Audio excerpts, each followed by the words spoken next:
परमेश्वर के दैनिक वचन।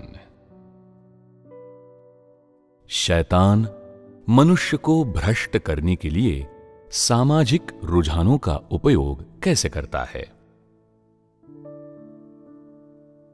सामाजिक रुझान कब अस्तित्व में आए? क्या वे केवल वर्तमान समय में अस्तित्व में आए? कोई ये कह सकता है कि सामाजिक रुझान तब अस्तित्व में आए जब शैतान ने मनुष्य को भ्रष्ट करना आरंभ किया। सामाजिक रुझानों में क्या शामिल है? कपड़े पहनने और श्रृंगार करने की शैलियां। ये ऐसी चीजें हैं जिनके संपर्क में लोग अक्सर आते हैं। कपड़े पहनने की शैलियां, फैशन, रुझान, ये चीजें एक छोटा पहलू निर्मित करती हैं। क्या और भी कुछ है?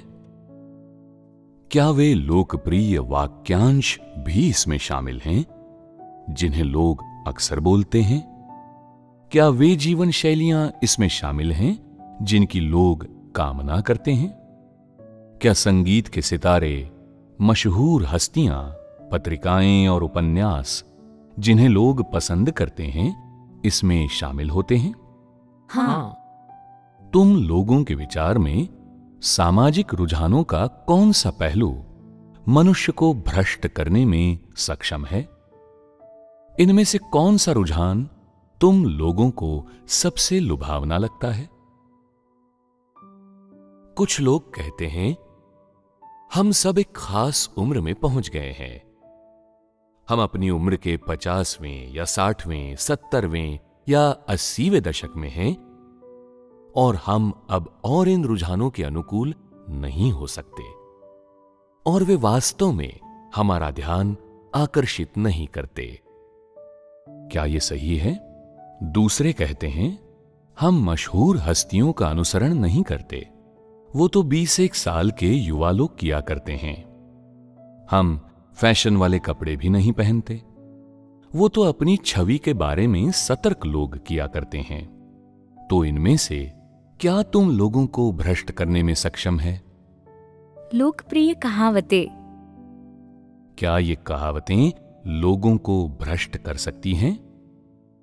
मैं एक उदाहरण दूंगा और तुम लोग देख सकते हो कि वे लोगों को भ्रष्ट करती हैं या नहीं। पैसा दुनिया को नचाता है। क्या ये एक रुझान है?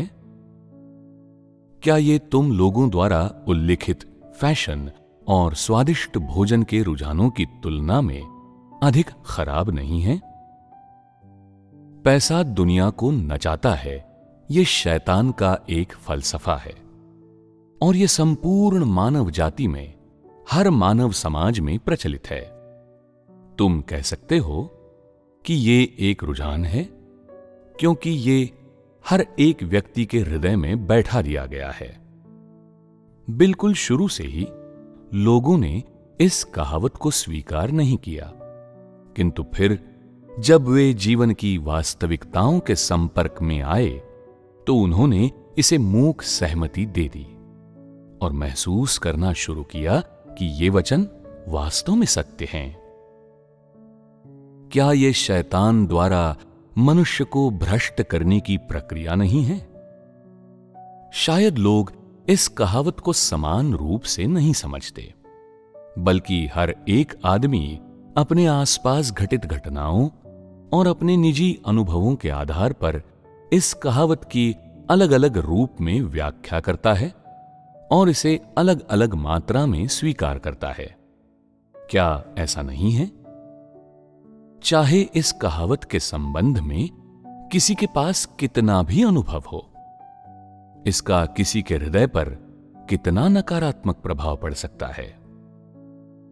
तुम लोगों में से प्रत्येक को शामिल करते हुए दुनिया के लोगों के स्वभाव के माध्यम से कोई चीज प्रकट होती है। इस तरह प्रकट होने वाली इस चीज की व्याख्या कैसे की जाती है?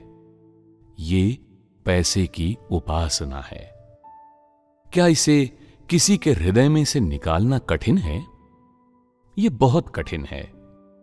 ऐसा प्रतीत होता है कि शैतान का मनुष्य को भ्रष्ट करना सचमुच गहन है, तो शैतान द्वारा मनुष्य को भ्रष्ट करने के लिए इस रुझान का उपयोग किए जाने के बाद यह उनमें कैसे अभिव्यक्त होता है? क्या तुम लोगों को लगता है कि बिना पैसे के तुम लोग इस दुनिया में जीवित नहीं रह सकते? कि पैसे के बिना एक दिन जीना भी असंभव होगा? लोगों की हैसियत इस बात पर निर्भर करती है कि उनके पास कितना पैसा है और वे उतना ही सम्मान पाते हैं। गरीबों की कमर शर्म से झुक जाती है, जबकि धनी अपनी ऊंची हैसियत का मजा लेते हैं। वे ऊंचे और गर्व से खड़े होते हैं, जोर से बोलते हैं और अहंकार से जीते हैं। ये कहावत और रुझान लोगों के लिए क्या लाता है? क्या ये सच नहीं है कि पैसे की खोज में लोग कुछ भी बलिदान कर सकते हैं? क्या अधिक पैसे की खोज में कई लोग अपनी गरिमा और ईमान का बलिदान नहीं कर देते? इतना ही नहीं, क्या कई लोग पैसे की खातिर अपना कर्तव्य निभाने और परमेश्वर का अनुसरण करने का अवसर नहीं गंवा देते? क्या ये लोगों का नुकसान नहीं है? हाँ है। क्या मनुष्य को इस हद तक भ्रष्ट करने के लिए इस विधि और इस कहावत का उपयोग करने के कारण शैतान कुटिल नहीं है? क्या ये दुर्भावनापूर्ण चाल नहीं है? जैसे जैसे तुम इस लोकप्रिय कहावत का विरोध करने से लेकर अंततः इसे सत्य के रूप में स्वीकार करने तक की प्रगति करते हो, तुम्हारा हृदय पूरी तरह से शैतान के चंगुल में फंस जाता है और इस तरह तुम अनजाने में इस कहावत के अनुसार जीने लगते हो। इस कहावत ने तुम्हें किस हद तक प्रभावित किया है? हो सकता है कि तुम सच्चे मार्ग को जानते हो और हो सकता है कि तुम सत्य को जानते हो, किंतु उसकी खोज करने में तुम असमर्थ हो।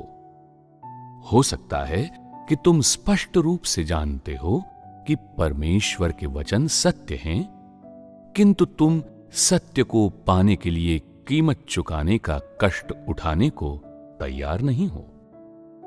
इसके बजाय तुम बिल्कुल अंत तक परमेश्वर का विरोध करने में अपने भविष्य और नियति को त्याग दोगे। चाहे परमेश्वर कुछ भी क्यों न कहे, चाहे परमेश्वर कुछ भी क्यों न करे, चाहे तुम्हें इस बात का एहसास क्यों न हो कि तुम्हारे लिए परमेश्वर का प्रेम कितना गहरा और कितना महान है, तुम फिर भी हठपूर्वक अपने रास्ते पर ही चलते रहने का आग्रह करोगे और इस कहावत की कीमत चुकाओगे। अर्थात ये कहावत पहले से ही तुम्हारे व्यवहार और तुम्हारे विचारों को नियंत्रित करती है और बजाय इस सब को त्यागने के तुम अपने भाग्य को इस कहावत से नियंत्रित करवाओगे।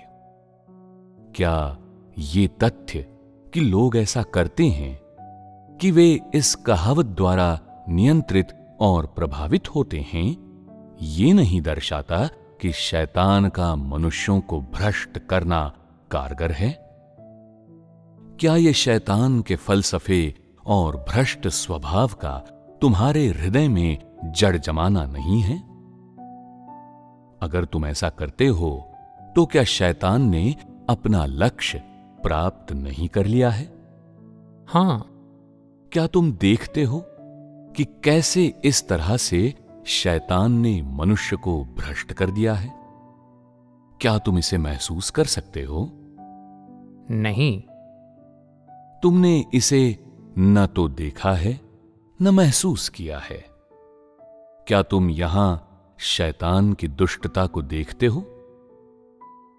शैतान हर समय और हर जगह मनुष्य को भ्रष्ट करता है।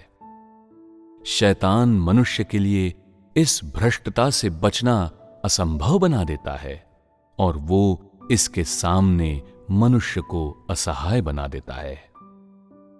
शैतान अपने विचारों, अपने दृष्टिकोणों और उससे आने वाली दुष्ट चीजों को तुमसे ऐसी परिस्थितियों में स्वीकार करवाता है जहां तुम अज्ञानता में होते हो। और जब तुम्हें इस बात का पता नहीं चलता कि तुम्हारे साथ क्या हो रहा है, लोग इन चीजों को स्वीकार कर लेते हैं और इन पर कोई आपत्ति नहीं करते। वे इन चीजों को संजोते हैं और एक खजाने की तरह संभाले रखते हैं। वे इन चीजों को अपने साथ जोड़ तोड़ करने देते हैं और उन्हें अपने साथ खिलवाड़ करने देते हैं।